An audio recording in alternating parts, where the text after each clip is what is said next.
नमस्कार दोस्तों, मैं आपका भाई अंकित चौहान एक बार फिर स्वागत करता हूं अपने YouTube चैनल ग्रामीण हेल्प अंकित चौहान में। उम्मीद है दोस्तों आप सभी लोग अच्छे होंगे। दोस्तों, मैंने आरटीआई एक्ट की धारा 8 और 9 के बारे में बात की थी।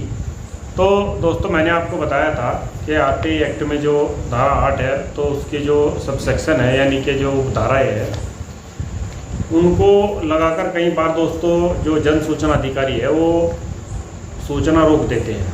लेकिन जो सबसे ज़्यादा दोस्तों सबसेक्शन का जिक्र होता है तो वो 81J लगाकर जो है सूचना को देने के लिए मना कर देते हैं कि सूचना दे नहीं है।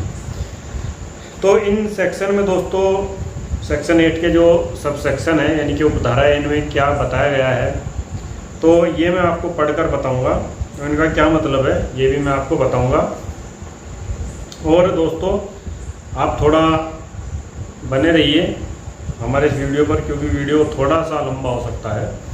और वीडियो को शेयर कर दीजिए और चैनल को दोस्तों जिस भाई ने सब्सक्राइब ना किया हो तो कृपया आप लोग इसको सब्सक्राइब कर लीजिए। तो देखिए साथियों, ये मेरे पास एक्ट है आरटीआई अधिनियम 2005। तो मैं इसको पढ़ने जा रहा हूँ, जैसे इसमें बताया गया ऐसे ही हूबहू मैं इसको पढ़कर आपको बता रहा हूँ। सूचना के प्रकट किए जाने से दोस्तों छूट, यानी कि ऐसी सूचना जिसको दिए जाने से छूट हो। अब इसमें क्या बताया गया दोस्तों, इस अधिनियम में अंतर्विष्ट किसी बात के होते हुए भी किसी नागरिक को निम्नलिखित सूचना देने की बाध्यता नहीं होगी। इसका मतलब दोस्तों ये है कि ये जो अधिनियम है, कोई भी प्रकरण यदि आता है तो कुछ ऐसी बाध्यताएं हैं कि उन बाध्यताओं को जो है तोड़ा नहीं जा सकता है और नागरिक को सूचना, यदि कोई इस तरह की सूचनाएं हैं जो इन सब सेक्शन के तहत गोपनीय रखी गई है तो सूचना आपको नहीं दी जाएगी। अब दोस्तों इसका कै पर हम जाते हैं।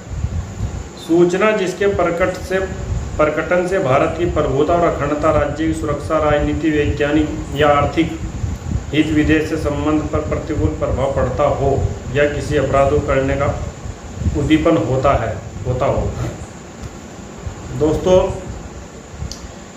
जैसा मैंने आपको पहले बताया था कि ऐसी सूचना जिसको दिए जाने से या जिसको प्रकटन किए जाने से, यानी कि उसको जो है प्रकाशित किए जाने से, उसको सार्वजनिक किए जाने से जो है भारत की प्रभुता, अखंडता या जो गोपनीयता यदि किसी भी ग्राउंड पर किसी भी उस पर जो है भंग होती है तो इस तरह की जो सूचनाएं हैं दोस्तों वो दे नहीं है।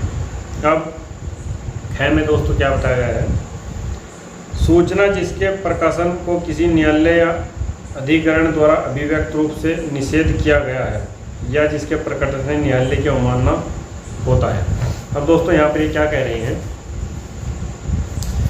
ऐसी सूचना जो मान लीजिए किसी न्यायालय में मामला विचाराधीन है, आपने वो सूचना मांग ली है और न्यायालय के द्वारा उस सूचना को जो है यानी कि देने से मना किया गया है कि जब तक प्रकरण जो है पूर्णतः निस्तारण ना हो जाए, यानी कि अंतिम फैसला ना आ जाए, तो ऐसी भी सूचना दोस्तों नहीं दी जा सकती जिसको न्यायालय ने देने से मना कर रखा है। कई बार इस तरह के बहुत सारे दोस्तों प्रकरण होते हैं। तो खैर में दोस्तों ये बताया। अब दोस्तों क्या देखते हैं, सूचना जिसके प्रकटन से संसद या किसी राज्य के विधानमंडल के विशेषाधिकार का भंग कारित होगा। दोस्तों इस तरह की सूचना जो मान लीजिए संसद या विधानसभा का जो विशेषाधिकार होता है, यदि आप इस तरह की सूचना मांग रहे हैं कि जो उनका अधिकार क्षेत्र है उसमें दखलंदाजी हो रही है, तो दोस्तों इस तरह की सूचना में आप लोगों को इंटरेस्ट नहीं होना चाहिए। तो ये सूचना इस तरह की दोस्तों नहीं दी जाएगी। अब गए देखते हैं दोस्तों, सूचना जिसमें वाणिज्य, विश्वास, व्यापार, गोपनीयता या बौद्धिक संपदा सम्मिलित है, जिसके प्रकटन से किसी पर व्यक्ति की प्रतियोगी स्थिति को नुकसान होता है, जब तक कि सक्षम प्राधिकारी का यह समाधान नहीं हो जाता कि ऐसी सूचना के प्रकटन से विस्तृत लोक हित का समर्थन होता है। दोस्तों मान लीजिए किसी पर व्यक्ति से संबंधित कोई सूचना है और वो सूचना आप मांग रहे हैं, लेकिन दोस्तों वो सूचना जो है ऐसी है कि वो सूचना प्रकट किए जाने से किसी भी व्यक्ति का जो है नुकसान होगा या उसको ऐसी क्षति होगी जो दोस्तों जिसकी भरपाई करना मुश्किल होगा। तो ऐसी स्थिति में जब तक जो यथास्थिति जन सूचना अधिकारी है या फिर केंद्रीय जन सूचना अधिकारी है, यदि उनका ये समाधान नहीं हो जाता है, मान लीजिए वो इस नतीजे पर नहीं पहुंचते हैं कि ये जो सूचना है यदि हम दिलवा देते हैं या दे देते हैं तो इससे जो पर व्यक्ति है उसके हितों को कोई नुकसान नहीं होगा, तब तो दोस्तों कोई दिक्कत नहीं है। लेकिन अगर वो ये पाते हैं कि इसके हितों को कोई भारी भरकम नुकसान होगा तो वो सूचना दोस्तों रोकी जा सकती है। अब दोस्तों ड आ जाते हैं। ड पर किसी व्यक्ति को उसकी वैश्वासिक नातेदारी में उपलब्ध सूचना जब तक कि किसी सक्षम प्राधिकारी का यह समाधान नहीं हो जाता कि ऐसी सूचना के प्रकटन से विस्तृत लोकहित का समर्थन होता है। अब जैसा मैंने आपको दोस्तों बताया, जब तक उनका ये समाधान नहीं हो जाता है कि ये जो जानकारी मांग रहा है आवेदन करता, ये जानकारी लोकहित में है, इसके अपने हित में है, तो तब तक वो सूचना को जो है दोस्तों उस पर विचार करेंगे, अध्ययन करेंगे, देखेंगे, सोचेंगे, परखेंगे, उसके बाद की सूचना दोस्तों दी जाएगी या फिर सूचना देने से आपको मना किया जाएगा। अब दोस्तों च पर आ जाते हैं। किसी विदेशी सरकार से विश्वास में प्राप्त सूचना। मान लीजिए किसी विदेशी सरकार के साथ दोस्तों कोई इस तरह का समझौता हुआ। कई समझौते दोस्तों ऐसे होते हैं जो थोड़े गोपनीय रखे जाते हैं। तो मान लीजिए इस तरह के प्रस्ताव कि आपने कोई कॉपी मांग लिया तो उसमें आपका कोई इंटरेस्ट नहीं होना चाहिए, तो ऐसी भी सूचना दोस्तों आपको जो है नहीं दी जाएगी। अब दोस्तों 6 में क्या है? सूचना जिसको प्रकट करना किसी व्यक्ति के जीवन या शारीरिक सुरक्षा को खतरे में डालेगा या जो विधि प्रवर्तन या सुरक्षा प्रयोजनों के लिए विश्वास में दी गई किसी सूचना या सहायता के स्रोतों की पहचान करेगा, ऐसी सूचना भी दोस्तों जो है आपको नहीं दी जाएगी।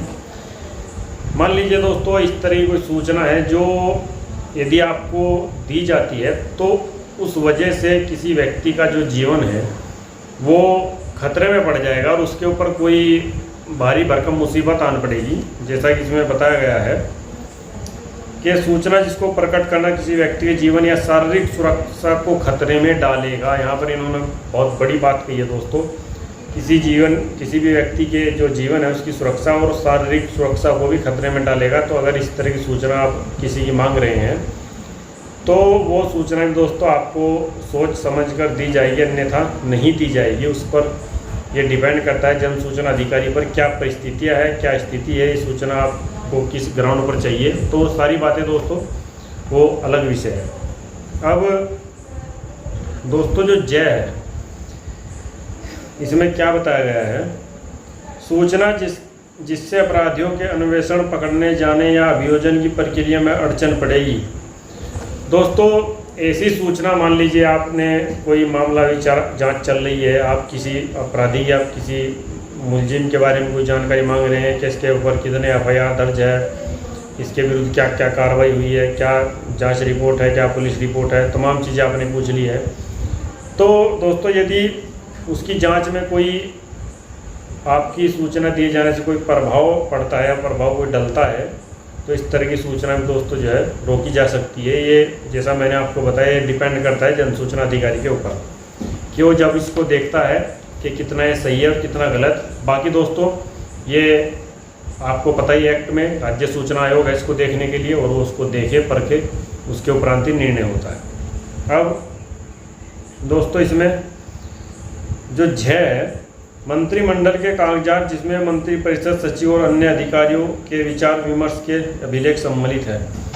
मान लीजिए दोस्तों मंत्रिमंडल है, उनके जो कागजात है, विचार विमर्श है, उनकी जो सलाह है, यानी कि जो उनकी कई बार गोपनीय मीटिंग होती है मंत्रियों की, मुख्यमंत्रियों की, तमाम उसमें जो है बड़े नेता सम्मिलित होते हैं। तो उनके जो विचार है तो वो उनके दोस्तों पर्सनल विचार हो गए, तो वो इस तरह की जो अगर सूचना आप मांगते हैं तो वो सूचना भी दोस्तों आपको जो है नहीं दी जाएगी। अब दोस्तों अब ये झ का ही देख लीजिए, दूसरा पैरा है। परंतु यह कि मंत्रिपरिषद के विनिश्चय, उनके कारण तथा वह सामग्री जिसके आधार पर विनिश्चय किए गए थे, विनिश्चय किए जाने और विषय के पूरा या समाप्त होने के पश्चात जनता को उपलब्ध कराया जाएगा। मान लीजिए दोस्तों कि कोई इस तरह का प्रकरण है जो ख़त्म हो चुका है या निमट चुका है, या फिर मंत्री परिषद ने उसको ये माना है कि ये जो कागजात है ये लोक हित में है, यह पब्लिक डॉक्यूमेंट है, तो वह आपको दिए जा सकते हैं दोस्तों। अब दोस्तों ये तीसरा इसका जो है, परंतु यह है कि वे विषय जो इस धारा में विनिर्दिष्ट छूटों के अंतर्गत आते हैं प्रकट नहीं किए जाएंगे। मान लीजिए इस धारा के अंतर्गत जो कई ऐसे सेक्शन हैं जो छूट में आ गए हैं दोस्तों, वैसी सूचना आपको नहीं दी जाएगी। लेकिन जैसा मैंने आपको कहा दोस्तों, ये डिपेंड करता है आप क्या पूछ रहे हैं और आपको क्यों वो जानकारी चाहिए। तो ये सारी चीज़ें दोस्तों एक्सप्लेन जब करनी पड़ती है राज्य सूचना आयोग में, तो उसके बाद ही चीज़ें निकल कर आती है दोस्तों कि राज्य सूचना आयोग का इस पर क्या मत है।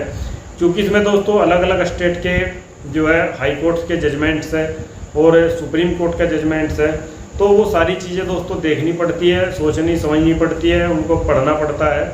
तो इसमें थोड़ा काफ़ी सारी चीज़ें हैं, तो ये थोड़ा आपको पढ़ना पड़ेगा। तो इसीलिए दोस्तों ये काफ़ी गंभीर मामला है। सूचना जब इस तरह की स्थिति में आप फंस जाते हो, तो आपसे मैं यही कहूँगा कि आप इसको राज्य सूचना आयोग तक लेकर जाइए और राज्य सूचना आयोग में अपना पक्ष जो है मजबूती के साथ रखिए, तभी इसमें दोस्तों कुछ निकल कर बाहर आएगा। अब दोस्तों जो ये आगे मैं आपको जो बताया था कि जो सूचना आप संसद या विधानसभा को देने से मना नहीं कर सकते, ऐसी सूचना आप किसी आम नागरिक को भी देने से मना नहीं कर सकते। मान लीजिए कोई लोक सूचना अधिकारी है या फिर केंद्रीय लोक सूचना अधिकारी है, यदि वो ये कहते हैं कि यह जानकारी हम संसद को देने से मना नहीं कर सकते हैं, तो वो जानकारी दोस्तों आम नागरिक को भी देने से मना नहीं किया जा सकता। वो जानकारी दोस्तों आम नागरिक के मांगने पर उसको दी जाएगी। तो साथियों ये जो सेक्शन 8 के सब सेक्शन हैं, इनके बारे में मैंने आज आपको बताया। जितनी भी दोस्तों मेरी बुद्धि है मैंने उसके अनुसार इसका जो विश्लेषण किया है वो मैंने आपके समक्ष रखा। और आगे भी दोस्तों मेरी आरटी एक्ट पर चर्चा आप लोगों के साथ लगातार चली रही है और चलती भी रहेगी। तो अब इसमें जो आगे और दोस्तों सब सेक्शन है इनके बारे में भी मैं आपको बताऊंगा। वीडियो थोड़ा लंबा हो गया है, लेकिन साथियों मेरा पुनः आपसे अनुरोध यही है कि वीडियो को आप ज़्यादा से ज़्यादा शेयर कीजिए और चैनल को दोस्तों कृपया आप हमारे ग्रामीण हेल्प अंकित चौहान को दोस्तों सब्सक्राइब कीजिए। फिर मिलता हूँ साथियों मैं आपसे किसी दूसरी वीडियो में, तब तक के लिए सादर नमस्कार दोस्तों।